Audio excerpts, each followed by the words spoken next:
gaming. It's a great day here at Will to Win's YouTube channel. I am actually the Keck Filet, and today I have a quick video on the representation of the video guides we have in our OP06 Patreon. I'm going to include about 30 seconds or so of all of our guides individually. In all of our guides, we do have our deck list, why you should play that deck, and on top of that, all of the matchups. And the great thing is, in all of these guides, you can find the YouTube link here to watch it as an unlisted video. On top of that, you will have all of the timestamps down below, so you can keep up with knowing where to go, whether that be how to play the mulligan, going first or second, and also just all the minute matchups you might see. And without further ado, let's get into the goo. So you might ask yourself, why pick Gecko over Saka? The main reason I have for, I've been a big fan of Gecko, and I don't know if this is how they think about it in Japan, but to me, Gecko is the most flexible leader to date. And what I mean is, given that he's a 5-life leader, you're very, you're tanky, you're naturally tanky, you're a 5-life leader. But Gecko is probably the first leader that I really believe, instead of choosing your best curve, which is how I felt playing Whitebeard, I would always choose my best curve versus my opponent instead of trying to knock them off. Gecko is the first leader I think you can realistically knock your opponent off their best curve and be fine either way. Is that... if you Onami Yamato, you usually want to do it when it's at least a 7k attacker. Because you want to at least make some loose cards in their hand. So getting 2 cards for Onami seems really good most of the time. That's usually the rate I found.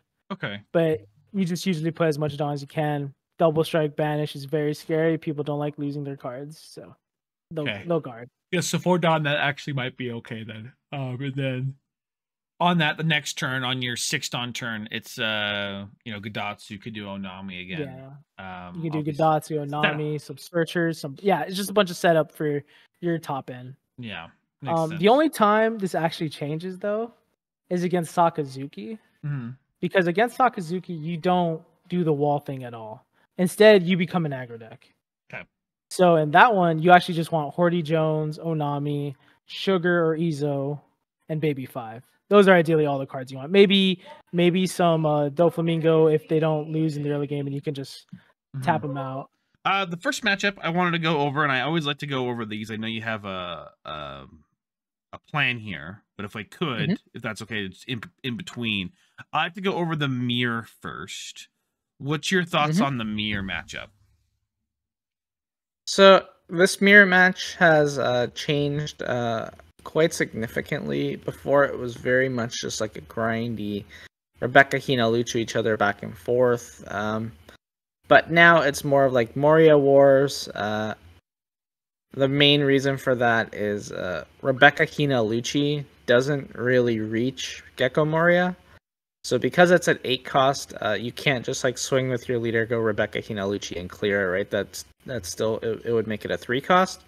So you would need at least one of your event cards to put the Moria in reach, and that doesn't even deal with the 4-drop, right? So, but Sakazuki, unlike Moria, like the deck Moria, is blessed with the leader skill, right? So you can go -1. So what you can do now is you can go Sakazuki swing -1 on the Moria, Ice Age the Moria, so now it's at 2.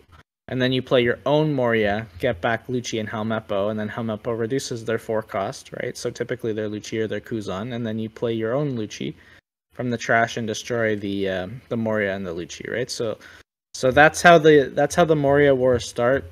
Typically, I find in this mirror you don't want to be the first one to play the Moria, because usually the guy who goes second with the Moria and the Ice Age kind of blows out the other guy. What should we be looking to mulligan for? Okay, this deck is pretty straightforward. You want to find in your opening hand either the stage or the event. So either Germa 66 or Germa Kingdom. You could pretty much keep any hand with those two, except for certain matchups, which we will go into. But Germa 66 can find the kingdom. So essentially, we're just trying to find the kingdom. So that's the reason I say you can keep a Germa 66 hand, because that looks at the top 5 cards, and then you can find a Germa kingdom. And then with Germa kingdom, you get your whole engine going.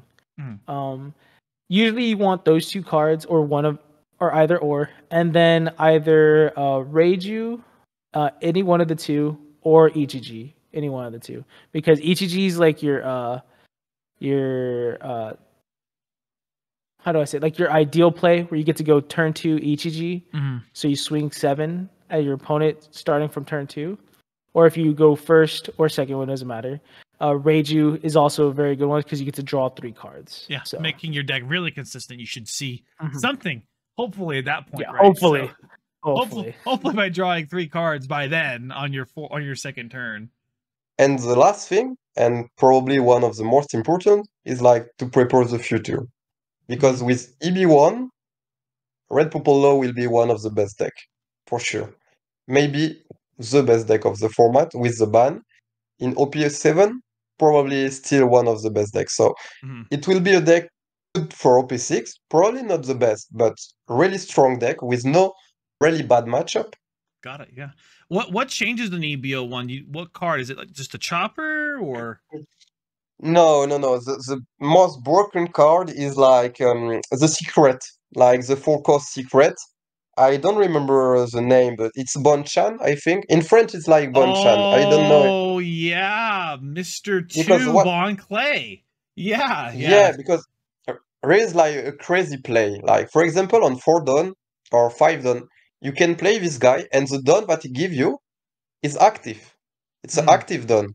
So you can play with Gordon or Raise Max with this guy. And when it attack, it can take the power of another character. So if the guy has like a big mob, okay, you will got like take 12. Yeah, it's like crazy. Yeah. So this card is really, really good, and there is like a nice 2K counter, like the Sanji Broker that costs only 3, 6K blocker, 2K counter, and it only costs 3 if you have like less done than your opponent. And the most broken card is like Kid and Killer. Yeah, it's killer. Like if you have like Kid and Killer is like rush 7K for 4 done. It's like a biggest Zoro. Okay. Yeah, so that's a lot of awesome good cards coming, but this is prepping for that. But it's obviously the deck's still good now, but it might be overloaded in EB01. Thank you for watching those example videos. If you guys wanted to look more in depth before actually purchasing the Patreon, I suggest going to our Discord.